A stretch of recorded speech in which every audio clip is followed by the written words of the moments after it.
Welcome back, ladies and gentlemen, to another ZEEVERFETT review. My name is Matt. My name is Ryan, and we're here to review The Joker. Yeah, with Joaquin Phoenix and Robert De Niro. That's it. And some other cast members. So those are the two headliners. Yeah. I guess overall, what did you think of the movie? Starting overall, I enjoyed the movie. I thought it was fantastic. I honestly, I thought it was going to flop when I first heard about a Joker movie being made. Okay. And I was just, because, I don't know, it's a very complicated character, and I didn't think that they'd be able to establish that in a movie. What did you think about it being an R-rated Joker movie? Oh, I thought it was good. I mean, I thought it was, it wasn't like really like, R, like hard R. It was just like... Well, okay, was it more of a hard R than Birds of Prey? Birds of Prey was stupid. That was just, what was that? Was just F-bombs? That was it? Mainly. And then, no, they ripped off someone's face. I was like, oh yeah, and then Ewan exploded. That was it. Ewan exploded like Bruce exploded in Jaws. Yeah, that was just stupid. So, but I thought it was a really good... I mean, I'm glad it was an R movie because it's Joker. Yeah. When I heard about that, but... Okay. Other than that, yeah, I thought it was great. I didn't know where it was going to go. I thought it was going to be like when he was in the Red Hood, and it was going to be, the traditional story. I didn't think it'd be like that. Okay. No, I get you. So that's good. I didn't see how it was going to work without Batman, but they pulled it off. Actually, I thought it was better because it didn't have Batman. There wasn't that you didn't really have to balance anything. It's like that whole... I mean, Bruce was in it, but it's like that whole "you complete me" thing. Not just from Dark Knight. That's comics in general. Yeah, that's the Joker. Right. Well, the Joker was created and has been the iconic villain. Yeah. Because he is the equivalent. I guess not physically but mentally. Well, he's a genius. Yeah, he's his own genius, and so is Bruce. But yeah. So I did like that dynamic wasn't there, and it allowed more room to breathe for who Joaquin Phoenix's character was, which was insane. Yeah, it was great. So, what did you like most about the movie? Liked most? I liked the performance. I really dug the whole laughing thing. I forgot what the syndrome was called, whatever laughing disorder he has. I liked the card that he had to sort of give to everyone to sort of explain. And it's a real thing. I thought that was cool. I didn't know that was. I thought that was one of the most creative aspects of the movie was that. I mean, you have it was based off of the Laughing Man, black and white TV show, or not TV show, film a long time ago. And that's sort of where Cesar Romero got his inspiration from as well. But yeah, it wasn't... that had never been covered before. And to sort of like have that laughter sort of come out and sort of be, hurting him was actually kind of interesting and cool. I liked it. Yeah, I really liked it. What were you saying with Robert De Niro? Oh, Robert De Niro, yeah. So what he did a movie called Kings of Comedy. He was sort of the Joker-esque character in that film. So it was sort of a callback, he did it, I guess, as a favor of Martin Scorsese. So he was in the movie. He did a good job. I mean, I liked it. He reminded me of the old... I thought it was Johnny cool, Carson. But then when I saw the trailers, I was like, what the hell is Robert De Niro doing in a DC movie? I never understood that. Yeah. With the whole Kings of Comedy, okay, I get it. Like, right. Relation. And it wasn't so much, I guess it was more of a... it wasn't a comic book movie. It was more of a comic book character in a realistic setting. So that's sort of, what I guess attracted or interested him in that particular Seems role. to be a lot of like realism that they try to do, like with Begins, Superman, Man of Steel. Yeah, it's sort of a what if, Batman was or the Joker or whoever, and it works. And it does work, but it kind of didn't work for like Man of Steel. I thought it did well in Man of Steel. It did okay. I liked it. I understand. I mean, I like the movie, but we're don't want to get off topic. Well, no, I'm just comparing other DC characters to the real. They didn't what if this character was real? They didn't go full realism with Man of Steel. They just sort of like kind of led it in that direction because they had so much success with Nolan. Nolan, brought on Zach and. Well, yeah. They copied and pasted the formula, and then they did that with Joker. Mm-hmm. Yeah. So I thought that was cool, and I liked the structure, the building structure, the atmosphere, the time setting for the 1980s. Yeah. It was very. That was cool. It put you in that world. The old Warner Brothers logo. I thought that was really cool. Yeah. No, it was. They were really trying to engulf you. Yeah, it was a nice way of sort of getting you in the mood of like not watching a current Marvel or DC-esque comic book, hero or comic book villain movie, kind of like Venom or whatever. So, in certain ways, you can like sympathize with like, oh man, they treat him so bad, but in some situations they were treating him worse than he should have been treated. Yeah, like the kids, whacking him. I mean, that's Gotham; they're full of assholes. Yeah, but it was like, the guys in the subway. There was just it was some situations where it was just a little bit over the top. Wait, and Shazam with those guys in the subway, that was over the top. It was like they're really... But I understand Gotham. Like, Gotham is a hellhole. Like, I understand that's going to happen, but in the Shazam movie, I don't know why that happened. Like, that's just weird.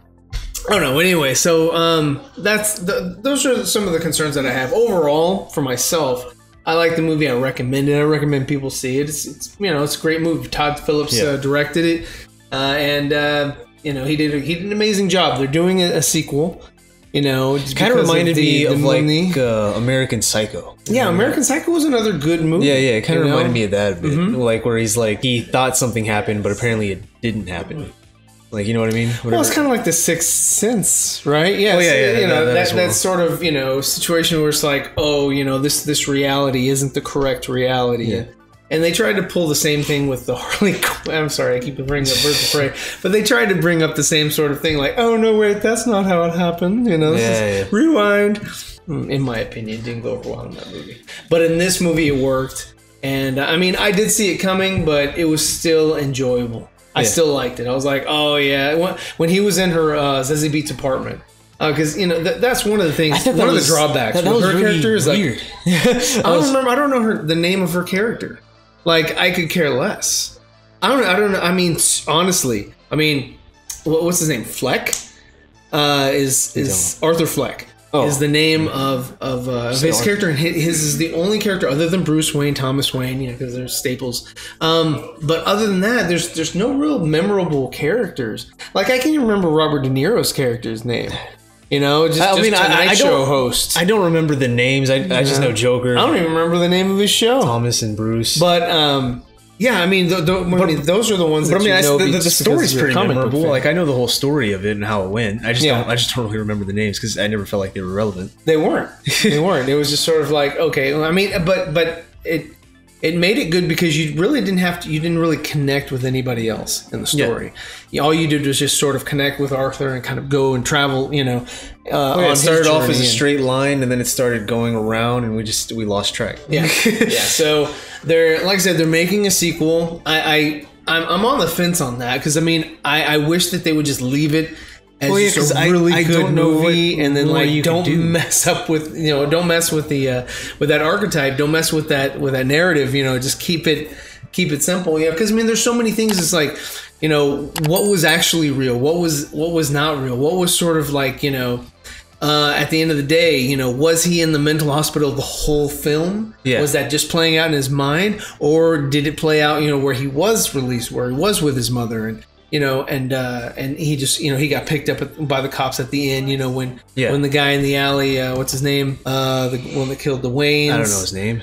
I don't think he had a name. I thought it was just a random dude. He did have a name. Well, it's not Joe Chill. I think it was Joe Chill. It's not Joe Chill. I think so. That's not the real Joe Chill. I don't know. That was just another guy wearing a clown mask.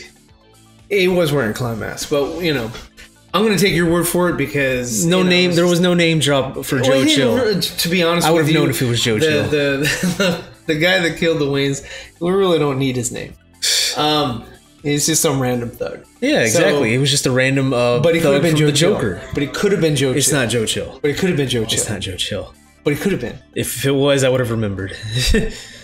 What? How would you remember that? Because I'm a Batman fan. I know you know that makes okay. Anyway, how does that make zero sense? To disagree because I don't care.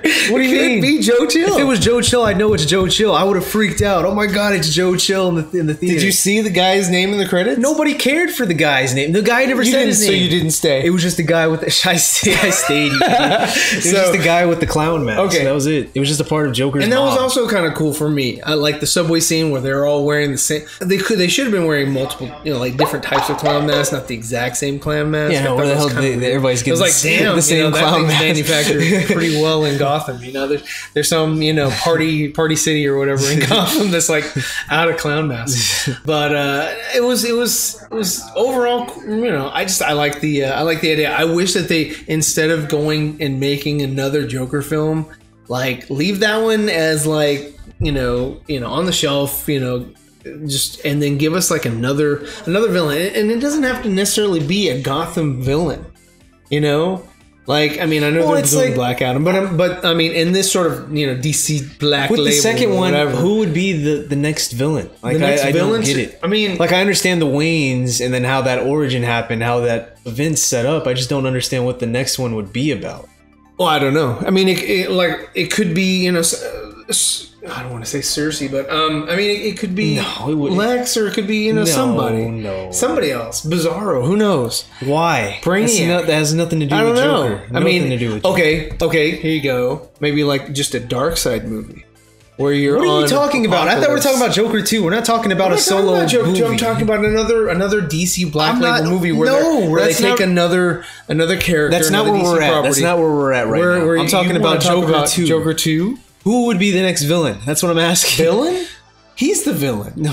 So I'm talking about who would be the next villain to him. It was the Waynes. Now who would it be?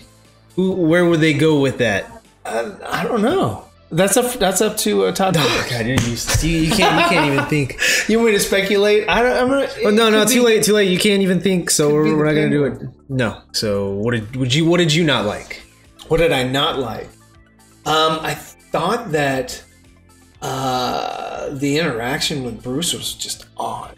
Oh, yeah, where he was like, putting his fingers in his mouth. He's crazy. I mean, and even the kid, I'm so sorry. I thought he just did this. I thought he just... Don't touch my mouth. I thought he just did this. I thought he just did that. So I don't think he put his fingers in his mouth. He did put his fingers in What are you doing? Don't you know this pandemic is happening and you're touching me with your fingers? I mean, this is disgusting. So that's my review. So I don't know. I mean, that was just I didn't much care for that. I thought that was just odd, and it was his fingers in his mouth. Alfred was kind of weird. Alfred was overweight. I was like, this is. I mean, I'm sorry, Jeremy Irons was awesome. Yeah, he was probably Michael Caine was Alfred. Awesome as Alfred. Yeah.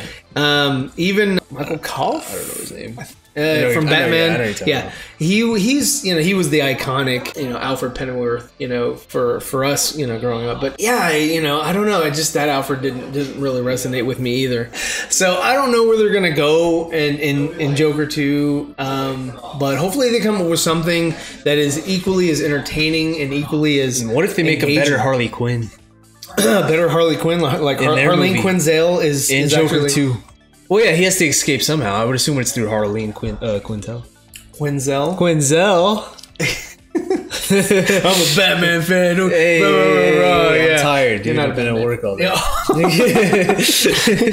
Batman never sleeps. I have a Superman shirt on right now. Oh well, Superboy. Yeah, Superboy. So overall, I recommend the movie. I recommend that you purchase it. Did we even buy it? Yeah, no, we don't have it. We don't have it, but we highly recommend you. We will buy own it eventually. I don't know why we don't have it. But I don't know why either. Because it's a good movie, and I would definitely have it in my collection. Thanks for watching. Thanks for coming by. Comment below if you agree with anything that we say or disagree, or because we love the exchanges that we've had with you guys. Leave a like on the video if you enjoyed the video. Dislike if you didn't enjoy the video. Please don't dislike. Subscribe for more. Yeah, and thanks for coming and watching. Even if you're not a subscriber, thanks for getting to the end of the video. Thanks for coming by. Stupid.